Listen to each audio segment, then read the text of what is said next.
lunar eclipse that's coming up on May 26th. This is a very big deal and very important, especially for Israel. A moon lunar eclipse is the entire reason I began the study of astrology. I began to look up when my son Levi was born on 4/14/14 with the blood moon on Passover. I didn't know anything about Passover. I was raised a Catholic. I was led to a verse in the book of Leviticus 23, which says that the Passover would be always on Nisan 14 or April 14th. What I didn't know is that blood moons are signs. If you look back in history, it's incredible that a blood moon lunar eclipse, actually 4 blood moon lunar eclipses fell on significant Jewish days. Or the first being in 1492-93. Remember what happened to the Jews then?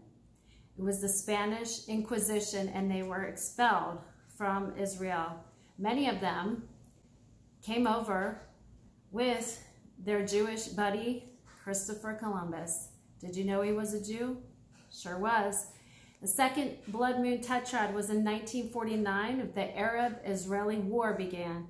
In 1967, a blood moon tetrad began the 6-day war in Israel. And in 2014, on 4/14/14, the blood moon tetrad began on Passover, the most important Jewish feast day. I could go on and on and on, but blood moons are definitely signs in the heavens from God for his people, whether you're Jewish or not. And on Passover 4/14/33, there was also a blood moon tetrad. That's 4 blood moons in a row around Jesus' crucifixion. So yes, blood moons are all about Israel. Anybody heard about Israel in the news lately? Yeah. We've got the 8th blood moon coming on May 26, 2021. And it's the 50th tetrad ever. This is a big deal. We are at the end of the age, and it all revolves around Israel. Whether you are a Christian or a Jew, it's all written in the heavens. And this began my study of astrology. This is why I began to look up. The Mayan also have May 26th, 2021 on their calendar as well, as being a very important day. They call it the birth of the 6th sun and the birth of a new age. So, like I said, the Mayans also predicted that in 2012, the Mayans knew we were at the end of the age of Pisces, and also at the end of a great year or great cycle.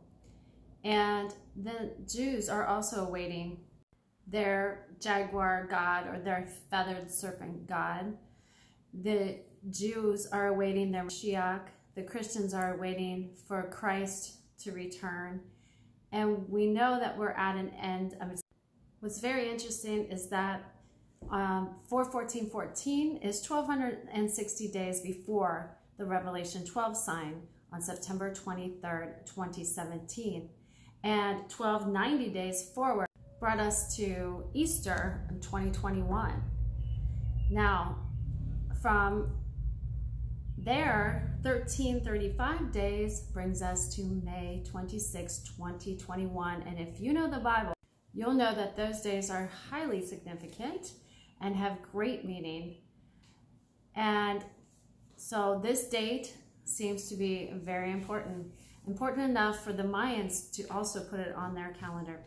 So clearly some very important things are happening right now in Israel, and we should keep our eye on that.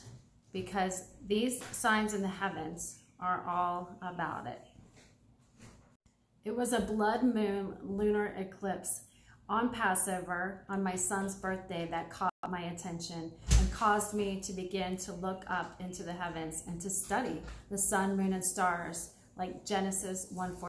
The Mayans or the Aztecs, the Egyptians, they all had their heavenly calendars by which they knew the cycles of the ages.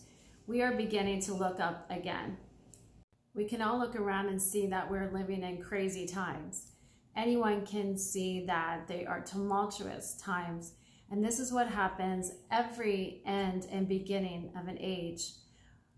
Structures fall, old structures crumble, and new ones are built. That was Pluto in Capricorn in 2020, rocking our world to make room for change. Change is never easy. Transformation is difficult. We have to let go of some of the things of the past and recreate a new future that is unknown. We're not sure what it's going to look like. Jesus himself said there would be blood moons and eclipses around the time of this transformation. And look out for this great blood moon lunar eclipse.